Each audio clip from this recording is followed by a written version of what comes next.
যারা জুলাই বিপ্লব মানবেন না তাদের জন্য ২৬ সালে কোনো নির্বাচন নাই। আমরা ভদ্র ভাষায় কথা বলছি, ভদ্র ভাষায় কথা বলবো, কিন্তু আমাদের দাবির ব্যাপারে আমরা হিমালয়ের মতো অনড় থাকব।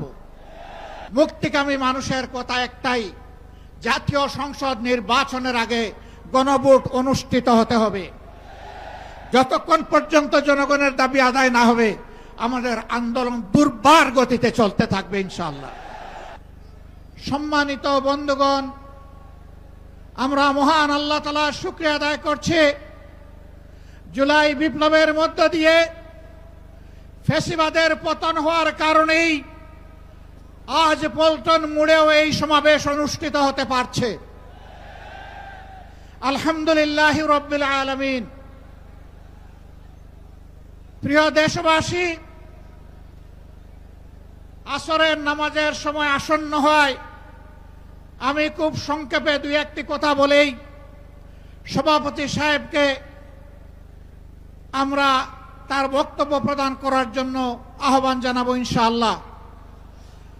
আমাদের দাবি খুব বেশি নয়, অস্পষ্ট নয়, দাবি কম, খুবই সুস্পষ্ট। এক নম্বর দাবি হচ্ছে জুলাই বিপ্লবকে স্বীকৃতি দিতে হবে।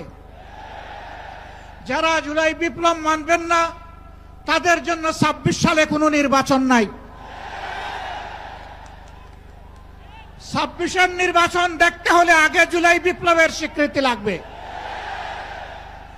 আর জুলাই বিপ্লবের স্বীকৃতি দিতে হলে জুলাই সনদের আইনি ভিত্তি দিতেই হবে। এই আইনি ভিত্তি ছাড়া কোনো নির্বাচন অনুষ্ঠান হওয়ার কোনো সম্ভাবনা নেই।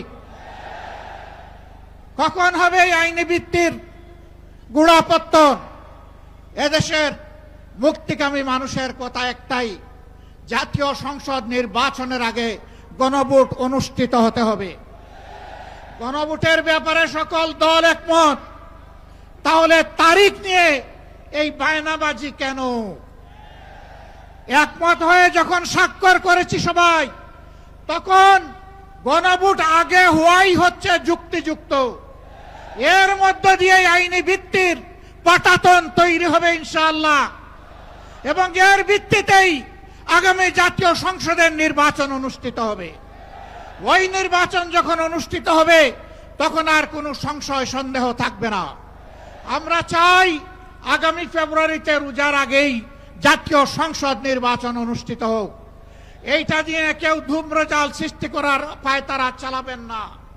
অদূর